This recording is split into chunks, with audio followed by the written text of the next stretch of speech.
Hello दोस्तों, आज हम सुकन्या समृद्धि योजना के बारे में जानेंगे। ये वीडियो जिनकी एग्ज़ाम है प्रमोशन की, उनके भी काम की है। जो कॉम्पिटिटिव एग्ज़ाम्स की तैयारी कर रहे हैं उनके लिए भी काम की है।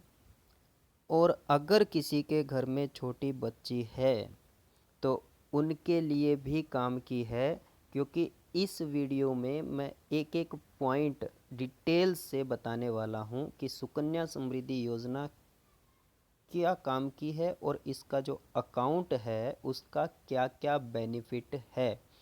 और जो लोग बैंकर्स हैं उनके लिए भी ये काम की है, क्योंकि इसके अंदर कुछ ऐसे पॉइंट्स मैंने इंक्लूड किए हैं जो आप जब डेस्क के दूसरी साइड में बैठे हो तब आपको मालूम होना चाहिए, ताकि आप अपने कस्टमर को बता सको। चलिए दोस्तों, मैं बसंत कुमार स्टार्ट करता हूँ इस सुकन्या समृद्धि अकाउंट के बारे में डिटेल से बताना। और इससे पहले एक बार चैनल को सब्सक्राइब कर दीजिएगा। वीडियो अगर पसंद आए तो लाइक कीजिएगा। स्टार्ट करते हैं। सबसे पहला, सुकन्या समृद्धि योजना के अंदर जो सुकन्या समृद्धि अकाउंट ओपन किया जाता है वो शुरुआत कहाँ से हुई है। तो एक इम्पोर्टेंट क्वेश्चन बन गया है ये कि शुरुआत इसकी कहाँ से हुई है। 22 जनवरी 2015 प्रधानमंत्री श्री नरेंद्र मोदी जी ने इसकी शुरुआत की थी। किसके लिए? किसी के घर में बेटी पैदा होती है तो उसके लिए बचत करनी चाहते हैं पेरेंट्स, तो ये अकाउंट खुलवाना है। अब बाकी के अकाउंट्स में और इस अकाउंट में डिफरेंस क्या है? नॉर्मल सेविंग अकाउंट भी तो खुलवा सकते हैं बेटी के नाम पे। तो नॉर्मल सेविंग अकाउंट अगर आप खुलवाओगे और ये खुलवाओगे तो इन दोनों में अंतर सबसे बड़ा ये है कि रेट ऑफ इंटरेस्ट इस अकाउंट की बहुत ज़्यादा है। उसके बारे में भी हम डिस्कशन करेंगे। तो बेटियों के लिए ये खाता बेटी बचाओ की तर्ज पे ये योजना शुरुआत की गई थी। कितने अकाउंट एक ही लड़की के नाम से हो सकते हैं? बड़ा क्वेश्चन है ये। कितने अकाउंट? तो एक गर्ल के नाम पे सिर्फ एक ही अकाउंट ओपन किया जा सकता है। ये एज ए बैंकर आपको पता होना चाहिए, एज ए पेरेंट्स भी पता होना चाहिए। एक लड़की के नाम से सिर्फ और सिर्फ एक ही अकाउंट आप ओपन करवा सकते हो। जैसे कि कई बार पेरेंट्स पूछते हैं कि मेरी बेटी का खाता मैंने पोस्ट ऑफिस में खुलवाया, लेकिन किसी कारणवश उसमें पैसा भरवाया नहीं है या फिर मेरे को वहाँ पे अभी जाना नहीं हो पाता है, तो क्या मैं अभी खाता बैंक ऑफ बड़ौदा में खुलवा सकता हूँ? तो आप नया खाता उस बच्ची के नाम से नहीं खुलवा सकते हैं। आपको वही खाता जो पोस्ट ऑफिस में उसे कंटिन्यू करना पड़ेगा। तो एक बच्ची के नाम से एक अकाउंट ओपन हो सकता है। फॉर्म कौन सा यूज़ किया जाता है इसके लिए? फॉर्म 1। ये प्रमोशन एग्ज़ाम के लिए काम आ सकती है चीज़ कि फॉर्म नंबर 1 किस लिए काम आता है। SSA सुकन्या समृद्धि अकाउंट में फॉर्म 1 क्या काम आता है? तो अकाउंट ओपन करने के लिए काम आता है। अब देखिएगा, नेक्स्ट पॉइंट भी बहुत ज़रूरी पॉइंट है कि मैक्सिमम कितने अकाउंट ओपन हो सकते हैं। एक पेरेंट्स या गार्जियन अपनी बच्चियां, उसके 4 बेटियां हैं, तो वो कितने, चारों के नाम से अकाउंट ओपन करवा सकता है 4 या नहीं करवा सकता है? तो वो मैक्सिमम 2 अकाउंट ओपन करवा सकता है। ये बात ध्यान रखने लायक है कि वो सिर्फ और सिर्फ 2 अकाउंट ही ओपन करवा सकता है अपनी बच्चियों के नाम से। अब एक इसमें एक्सेप्शन है और वो बहुत इम्पोर्टेंट है, वो जाननी बहुत ज़रूरी है आपके लिए कि अगर पहले एक बेटी हुई और दूसरी बार 2 बेटियां हो गई हैं। ध्यान से सुनिएगा, पहले एक बेटी हुई किसी पर्सन के, फिर दूसरी बार में 2 बेटियां हो गई हैं जुड़वा, तो अब टोटल कितनी बेटियां हैं उसके? 3। तो इस कंडीशन में ओनली इन दिस सिचुएशन वो 3 अकाउंट ओपन करवा सकता है मैक्सिमम, वरना 2 अकाउंट ही ओपन होंगे। इसका एक्सेप्शन भी देखते हैं कि अगर पहले 2 बेटियां हैं जुड़वा, ध्यान से सुनिएगा, पहले 2 बेटियां हैं जुड़वा और उसके बाद में तीसरी हुई, तो वो अकाउंट ओपन नहीं करवा सकता है तीसरी बेटी के नाम से, क्योंकि 2 अकाउंट मैक्सिमम लिमिट आ जाएगी उस कंडीशन में। चलिए नेक्स्ट देखते हैं और क्या कंडीशन है अकाउंट ओपन करवाने की। तो बेटी की उम्र 10 साल से कम होनी चाहिए। अगर वो 10 साल हो चुकी है तो वो अकाउंट ओपन नहीं करवा सकते हैं अपनी बेटी के नाम से। तो ये भी एक इम्पोर्टेंट कंडीशन है आपके पास, बैंकर भाइयों के लिए भी बता रहा हूँ कि अगर कोई पर्सन आता है कि सुकन्या समृद्धि अकाउंट ओपन करना है, बेटी अभी जस्ट 10 पूरे हुए हैं, तो आप उसका अकाउंट ओपन नहीं कर सकते। चलिए नेक्स्ट क्वेश्चन देखते हैं हम। मिनिमम डिपॉजिट, अब खाता तो खुलवा लिया फॉर्म नंबर 1 भर के, अब पेरेंट्स पूछते हैं कि सर हमें पैसा कितना डिपॉजिट करवाना पड़ेगा। तो बहुत ही छोटी अमाउंट है, 250 रुपये साल के, 250 रुपीज़ पर ईयर आपको कम से कम उस खाते को चालू रखने के लिए जमा करवाने हैं।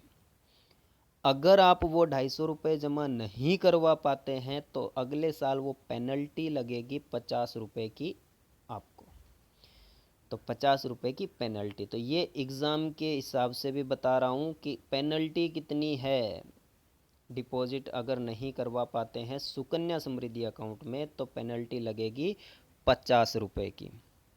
अब तीसरी चीज़ देखिएगा इसमें, इसी पॉइंट में, कि अगर कोई पेरेंट्स आता है और वो बोलता है कि मेरी बेटी के खाते में 40 रुपये जमा कर दीजिए, तो 40 रुपये का डिपॉजिट नहीं होगा, क्योंकि सिर्फ और सिर्फ इन द मल्टीपल्स ऑफ 50 के मल्टीपल में 50, 100, 150, 200 ऐसे ही आप डिपॉजिट करवा सकते हैं। नेक्स्ट मैक्सिमम, अब मिनिमम अगर 250 है तो मैक्सिमम कितना है, तो मैक्सिमम है 1,50,000 रुपये सालाना। 1,50,000 से ज़्यादा पैसा आप सुकन्या समृद्धि अकाउंट में डिपॉजिट नहीं कर सकते हैं। जो भी आप इस खाते में डिपॉजिट करते हैं उस पर आपको टैक्स बेनिफिट भी मिलता है। ये भी एक इम्पोर्टेंट पॉइंट है, इसका टैक्स बेनिफिट रहता है इसका। नेक्स्ट डिपॉजिट पीरियड, कि कोई पूछना चाहे कि डिपॉजिट कितने साल तक हमें करवाना पड़ेगा, तो 15 साल का डिपॉजिट पीरियड रहता है इसका। अकाउंट ओपन करवाने के 15 साल तक आपको ये पैसा डिपॉजिट इसमें करवाना है। उसके बाद देखते हैं मैच्योरिटी कब है, तो मैच्योरिटी है 21 ईयर्स कंप्लीट होने के बाद आपका पूरा पैसा विद इंटरेस्ट खाते में क्रेडिट कर दिया जाएगा। नेक्स्ट, अब ये जो अगला पॉइंट है ये इंटरेस्ट कैलकुलेशन का। इंटरेस्ट कैलकुलेशन कैसे होती है, ये दोनों वे से बता रहा हूँ। अगर आप बैंक में नौकरी करते हैं तो भी, और अगर आप पेरेंट्स हैं तो भी। देखिएगा कि इंटरेस्ट जो कैलकुलेट होता है वो मिनिमम बैलेंस 5th डे के क्लोजिंग से ending of the month,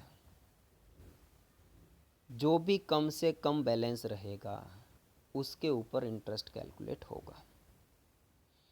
simple से शब्दों में अगर हम बात करें तो अगर आप पैसा 6 तारीख को जमा करवाते हैं किसी महीने की, कौन सी तारीख को, 6 को, तो पूरा महीना 6 से लेके 30 तक का आपको इंटरेस्ट नहीं मिलेगा। क्यों नहीं मिलेगा, क्योंकि इंटरेस्ट कैलकुलेट हो गया 5 तारीख के क्लोजिंग बैलेंस पे। तो इसलिए एज अ पेरेंट्स आप भी अगर इस सुकन्या समृद्धि अकाउंट में पैसा डिपॉजिट करवाने जा रहे हैं तो 5 तारीख से पहले पहले जाइए। तो 5 तक अगर आप डिपॉजिट करवा देते हैं तो उस पूरे महीने का आपको इंटरेस्ट मिलेगा। नेक्स्ट, अब रेट ऑफ इंटरेस्ट क्या है देखिएगा। Rate of interest 7.6% compounding annually, सालाना कंपाउंड होता है। और 7.6% आज की डेट में अगर आप फिक्स डिपॉजिट भी करवाते हैं बेटी के नाम से तो भी इतना इंटरेस्ट नहीं मिलता है।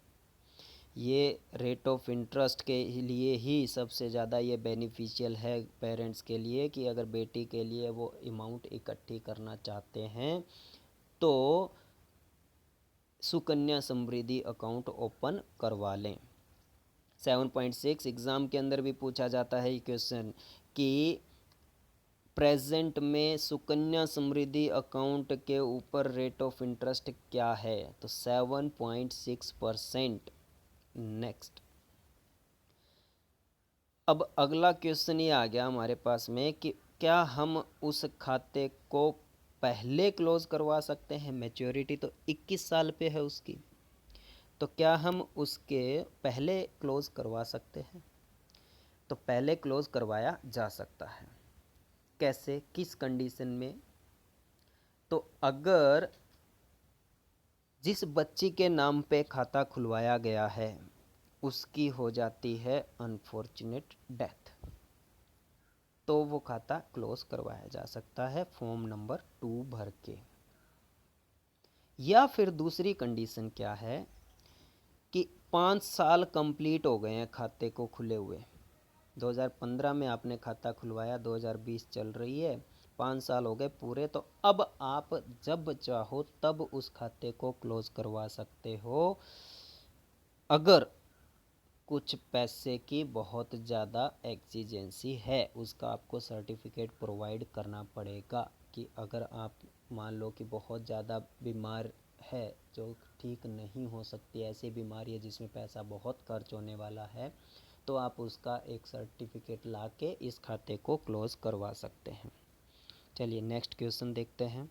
पार्शियल विड्रॉल हो सकता है क्या। अभी मेरे को खाता बंद नहीं करवाना है, लेकिन जो उसमें अमाउंट है उसमें से कुछ अमाउंट मुझे चाहिए, तो फॉर्म नंबर 3 भर के आप कुछ पैसा विड्रॉ कर सकते हैं। वो कुछ पैसा कितना है, तो जो आपका पैसा पड़ा है उसके अंदर विद इंटरेस्ट उसका 50% ही आप निकाल सकते हैं। और वो भी कब, जब या तो लड़की 18 साल की हो जाए या फिर वो 10वीं पास कर ले।